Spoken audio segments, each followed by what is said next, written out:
Oh my goodness, would you look at this train of lovely, lovely boys and girls. Ladies and gentlemen, hi, it's been a while since we've done a toy review. I have bought some toys in the interim, but not sort of significant stuff that I think would, sort of grab you guys, the regular viewers of these toy reviews. I mean, are you guys really fussed about the Superior Octopus review? I doubt it. In short, it's a really good figure. But I had to talk about this. So there's going to be 8 videos. Brace yourself. Talking about the Disney Plus Build-A-Figure Captain America's Wings wave. So, not really Build-A-Figure, build an accessory. But before we begin, you've probably noticed that there are 2 Captain Americas here. See, the wave is that. But prior to that wave coming out, this came out. Captain America, John F. Walker, in packaging styled after the figure you see in universe being signed by John Walker in episode 2 of Falcon and the Winter Soldier. Albeit, of course, with a spare Wyatt Russell head. But yeah, this is neat. I've had this one for a few weeks. He's been up there in the spot of reserve for these figures, which of course AO is currently guarding. Which is great, because we've got Captain America the Winter Soldier figures, but the Dora Milaje figure from the Infinity War wave a couple of years ago came with AO's head sculpt as one of the options. So now she will be displayed with my Falcon and the Winter Soldier figures, and I'm so chuffed about that. But yeah, John F. Walker, Captain America, essentially in-universe packaging except for the Marvel Legends branding and the sticker on the front. No bio on the back, but there he is.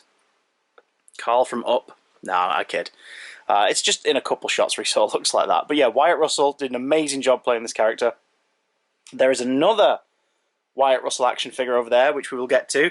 But today, we are opening and chin-wagging about John F. Walker. Who's going to do, except not the other guy? He is slightly violent and possibly very high. He took super soldier serum when he shouldn't have done it. He is an unstable man. Ladies and gentlemen, Captain America John F. Walker edition.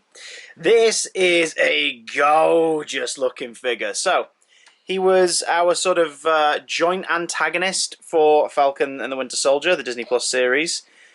I think we all, collectively, when episode 1 ended and this guy was revealed on the news as our new Captain America, I think we all as viewers went, what, mate? And thus began a sort of adaptation of the US Agents arc from the comic books. Wyatt Russell played this part brilliantly. Like, you completely understood John F. Walker. You felt kind of bad for him at the start of episode 2 when it showed you him taking up this role, that he'd been appointed. You genuinely felt that he was a bit miffed that he didn't have Sam and Bucky's approval, and then he wanted to earn their respect, and then, of course, the power trip of the series builds up. You feel that he becomes sort of a bad guy in the story because of all the pressures around him, but also he takes it sort of one step too far. And of course we get that famous scene at the sort of the town memorial, the statue with the shield and a flag smasher's head. This is a great figure. It's a brilliant translation of the on-screen costume. He's got big old boots, standard ankle articulation. There is a twist at the top of the boots, double knee joints, thigh swivel. It's a sort of standard articulation for a current male Marvel Legends figure. The gun is purely ornamental, which is a shame because this hand is perfectly posed as though he's like about to draw it. So it's a shame that it doesn't also come out. Could have been one extra accessory, but whatever. Belt is a separate rubber piece that fits quite tightly so that you can line up the costume as best as possible. He has a waist swivel. He has an ab crunch, shoulders, upper arm, double joint in the elbow, flexible wrists. He doesn't come with swappable hands, but the US Agent figure from the main wave has extra hands at the same glove colour, so I guess if you wanted to switch them around, it's possible. The sort of the shield holster is sculpted, though it kind of looks like a separate piece, but that's of course because it loops around for a classic hole in the back, which matches up with the shield accessory, which, you know, you can have popped folded in so it can stick in his back. The shield's kind of plasticky looking compared to older shields we've had for other figures. They always seem to have a more metallic colouring to them, but not this one. This sort of a very plastic look. I'd have to go back and rewatch the series to see if it had a different sheen to it, but who knows. He also comes with one other accessory, which is... Oh no! What have you done? A separate head, spare head. So you can have your John F. Walker... Oh, it's a very stiff joint, Your Honour.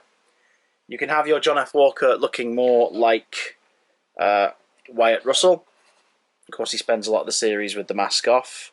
This is a really nice likeness. I mean, it is on both sculpts, to be honest. But I'm probably going to display him like this, with the Wyatt Russell head. It's also cool to think that I'll have two members of the Russell family, Ego and John F. Walker, on display on my MCU shelves. It's a really nice, intense expression. Absolute nitpick, the join's a little visible there, and I kind of wish he had the stubble. Because if you're doing the alternate head, if you're going to be displaying him as Captain America, you're going to be displaying him as Captain America. If you're going to be displaying him as John F. Walker, you kind of want the stubble and the slightly more unhinged look that he has in the second half of the series. I'm not really complaining, though. It's a pretty swell take on the character. Obviously, shield fits around the wrist, so you can have him with the shield, should you wish. You could take the shield, boom, boom, fold that gently, you don't want to wear it out. You take the shield and put it in his back, so he is carrying the shield. It's a bit high up on him, actually, isn't it? Then again, Red Guardian has a similar issue. The shield looks really high when it's in his back. You could, of course, have him displayed with the shield in his hands raised above his head. Actually, do you know what? Maybe don't do that. That's probably the more dangerous option. The Marvel Legends Falcon and the Winter Soldier special figure, Captain America, brackets, John F. Walker, brackets, is a damn cool action figure. I like him a lot. It's great to get another... I mean, let's face it, I know there's a tiny, hopeful redemption toward the end of the series, but it's nice to get another villain figure. What do you think? Do you think he looks pretty good? And how do you think he's going to fare up against the US Agent figure from the main wave, which we'll be looking at next time? Let me know in the comments below. Also, if you want to buy any action figures that are on my Amazon wishlist, I will, of course, give them a review and give you a big shout-out when I do. You have no obligation to do so, but the link is down in the description should you feel generous. We're going to carry on over the next few days with the Disney Plus Marvel Legends Wave Build-A-Figure Captain America's Wings. So it's not a figure. I'll see you next time. Soldier. It's a shame they didn't release a Battlestar to go with him, but what are you going to do?